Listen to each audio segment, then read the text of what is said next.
Ce qu'on veut, c'est de l'emploi public et nous. Ce qu'on veut, c'est de l'emploi public et nous.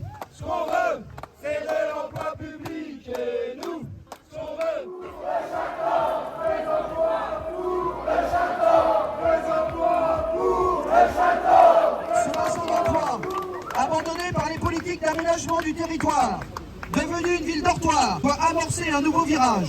Cela demande un portage politique fort en matière de logement, de transport, d'industrialisation, de services publics, de programmes culturels ouverts à la population locale et de ses environs. C'est le prix de la conquête républicaine. Depuis 2017, la CGT Villers-Cotterêts interpelle tous les élus du territoire sur les thèmes de l'emploi et du développement économique de la ville, qui depuis des années et par la gestion volontaire des différentes municipalités est une ville dortoir. Donc aujourd'hui, le but de cette première convergence, c'est de s'organiser sur le territoire afin d'être acteurs et décideurs pour défendre la création d'emplois, l'accessibilité au château pour tout le monde, partager nos réflexions pour construire l'avenir face aux donneurs d'ordre du grand capital. Vous le savez tous, pour la CGT, faire vivre la culture, c'est quelque chose de très important. Ça participe de l'émancipation de l'homme au sens large et de pouvoir justement se projeter dans un monde nouveau. La Cité internationale de la langue française intègre un réseau de monuments nationaux, une centaine sur l'ensemble du territoire.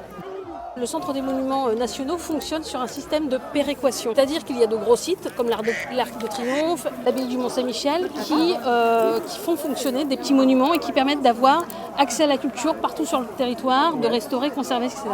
Donc c'est fondamental que ce système économique puisse fonctionner. Et la seule promesse du ministère de la Culture, c'est d'essayer de trouver les moyens d'avoir 15 emplois en plus pour assurer les missions de billetterie et boutique de l'établissement. Si vous voulez, ils ont fait une croix sur toutes les autres missions, accueil, surveillance, sécurité, sûreté, maintenant jardinage, médiation culturelle. Ailleurs, dans les autres sites, il y a des corps de fonctionnaires pour effectuer ces missions. On peut embaucher des emplois contractuels de la fonction publique en CDI sur ce type d'émission.